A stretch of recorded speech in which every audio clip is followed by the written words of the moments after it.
আসসালামু আলাইকুম। রব্বি আউযু বিকা মিন হামাযাতি শায়াতিন ওয়া আউযু বিকা রব্বি ইয়াহদুরুন। বিসমিল্লাহির রহমানির রহিম। সম্মানিত উপস্থিতি, আজ আমার আলোচ্য বিষয় হলো আল্লাহ তাআলা কোরআনের বিনিময়ে টাকা নিতে বলেছেন, না আল্লাহ তাআলা এই কোরআন শিক্ষা দিয়ে টাকা নেওয়া নিষেধ করেছেন।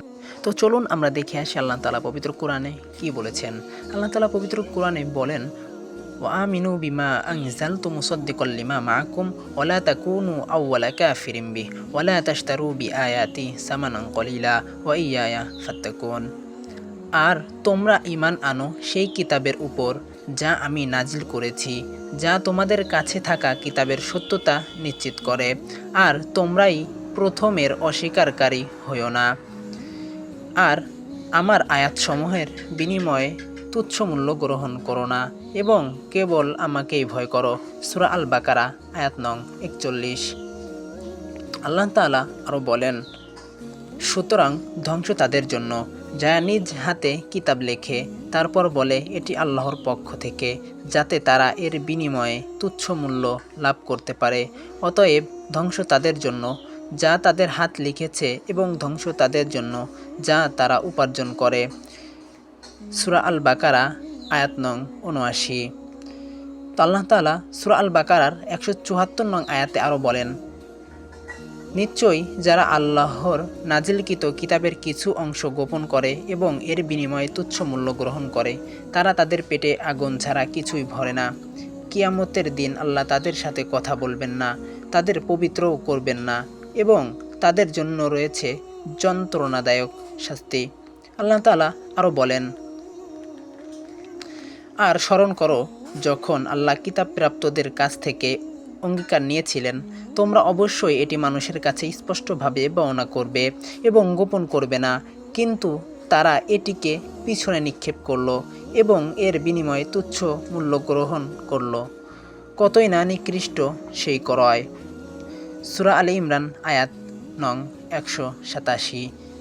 আল্লাহ তাআলা সূরা আল মাইদার ৪০ নং আয়াতে আরও কঠোরভাবে বলতেছেন, নিশ্চয়ই আমি তাওরাত নাজিল করেছি, এতে ছিল হেদায়েত ও আলো। তোমরা মানুষের ভয় করো না, আমাকে ভয় করো এবং আমার আয়াতসমূহের বিনিময়ে তুচ্ছ মূল্য গ্রহণ করো না।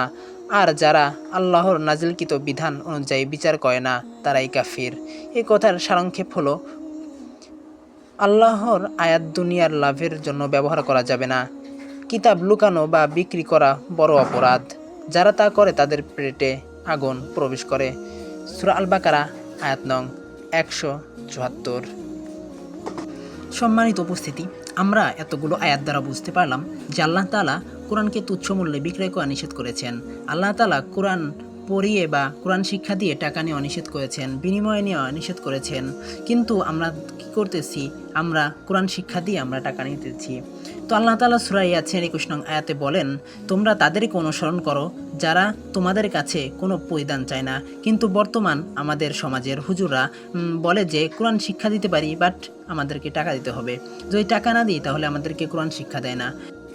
আজ আমাদের দেশে টাকা ছাড়া কোনো কিতাব শেখানো হয় না, অর্থাৎ কোরআন আমাদেরকে শেখানো হয় না। যদি আমরা টাকা না দিই তাহলে আমাদেরকে কেন কিতাব শেখানো হবে না? আল্লাহ তাআলা বলতেছেন যে তোমরা তাদেরকে অনুসরণ করো যারা তোমাদের কাছে কোনো বিনিময় চায় না। কিন্তু দুঃখের বিষয় হলো আমরা তাদেরকে অনুসরণ করি যারা আমাদের কাছে কোরআন শিক্ষা দিয়ে ধর্মের কথা বলে আমাদের কাছ থেকে বিনিময় নেয়। তো সর্বোপরি কথা হলো, আমি যে কথাগুলো বললাম এই কথাগুলো আপনাদের অনেকের কাছেই ভালো লাগবে না। তো ভালো লাগুক বা না লাগুক সেটা আমার দেখার বিষয় নয়। আমার প্রচার করার দায়িত্ব আমি প্রচার করলাম। তো আপনারা আমার এই কথাগুলো, আমার এই রেফারেন্সগুলো আপনারা সকলেই কোরআনের সাথে যাচাই করবেন। যদি মিলে যায় তাহলে মানবেন, আর যদি না মেলে তাহলে মানবেন না, তাতে কোনো আপত্তি নেই। যদি কোরআনের সাথে মিলে যায় আশা করি সকলেই মানবেন। এরকম আরও ইসলামিক ভিডিও পেতে এই চ্যানেলটি সাবস্ক্রাইব করে বেল আইকন অন করে রাখুন। সালামু আলাইকুম। ধন্যবাদ সকলকে ভিডিওটি সম্পূর্ণ দেখার জন্য। সকলেই ভালো থাকবেন, সুস্থ থাকবেন। আল্লাহ হাফেজ।